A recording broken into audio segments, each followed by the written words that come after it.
Приветствую вас, дорогие гости и подписчики канала. И сегодня на примере вот этого смесителя коротко о том, о чем обычно не говорят производители. Речь идет о ситуациях, когда у вас по какой-то причине повреждается вот эта гайка. Одна или две гайки, которые крепятся на эксцентрике. Логично, что возникает вопрос, что делать со смесителем дальше. И поскольку гайка не ремонтопригодна, многие решают просто взять этот смеситель, снять и выбросить. Однако будьте уверены, что это не лучшее решение, поскольку такую гайку можно просто взять, снять и заменить.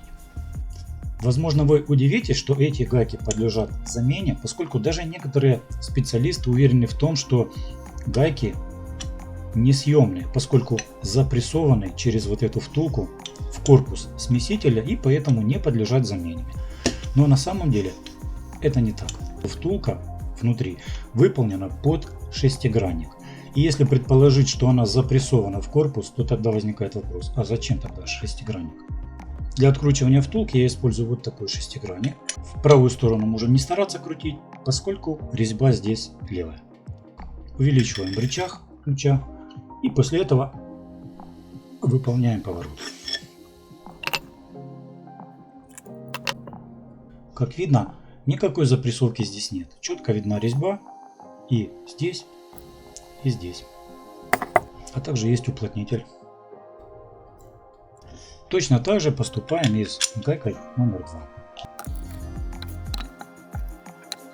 Гайки демонтированы, и теперь нужно подыскать им замену.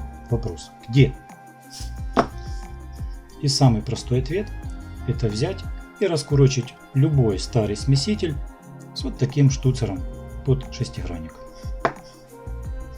Гайки от смесителей, несмотря на то, что могут быть немножко разными по дизайну, но тем не менее прекрасно взаимозаменяемы.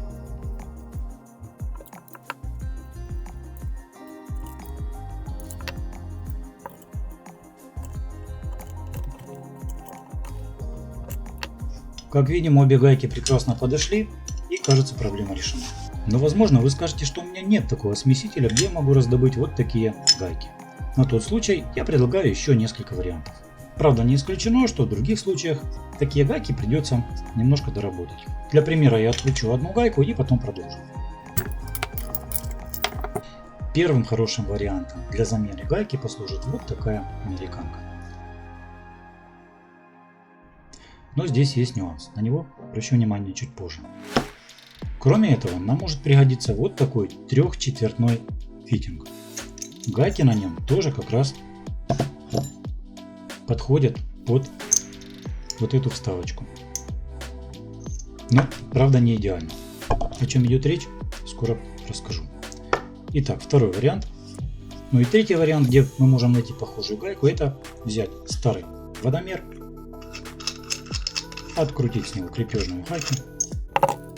Если вставим сюда втулку, то убедимся, что она тоже подходит. И хотя в данном случае у нас гайка желтого цвета, думаю, это не критично. Особенно если мы возьмем и поставим две одинаковых. Это будет своего рода обновлением дизайна нашего старенького смесителя. И теперь, друзья, вот тот самый нюанс. Если мы используем любую другую гайку, кроме стандартной гайки на смеситель, то есть вероятность, что толщина стенки гайки будет больше, чем у стандартной гайки на смесителе, из-за чего выход втулки будет минимальный. К примеру, если сравнить выход здесь, хорошо виден уплотнитель, и взять, например, вот эту гайку, то в данном случае уплотнитель частично уже спрятан внутрь гайки. И если взять и попросту прикрутить, а потом немножко подтянуть, то эта гайка работать не будет, потому что она слишком плотно прижимается к корпусу из-за того, что у нее больше толщина стенки.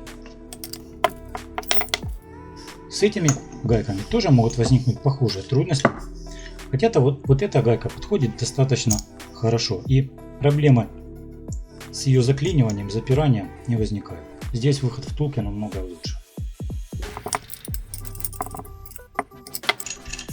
Видите, она вращается. Даже если затянуть по максимуму, здесь у нас все в порядке.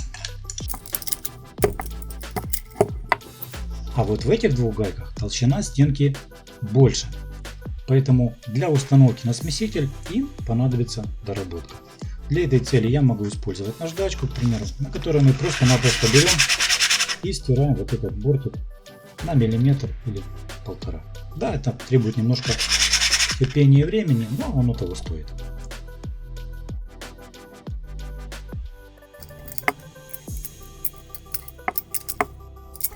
Итак, друзья, в данном аспекте ремонта смесителя это, пожалуй, все нюансы, на которые хотелось обратить внимание. И еще раз скажу, что об этом, как правило, производители не говорят, поэтому приходится говорить об этом отдельно. Спасибо вам за внимание. Если видео понравилось, ставьте лайк, ну и оформляйте подписку на канал. Пока.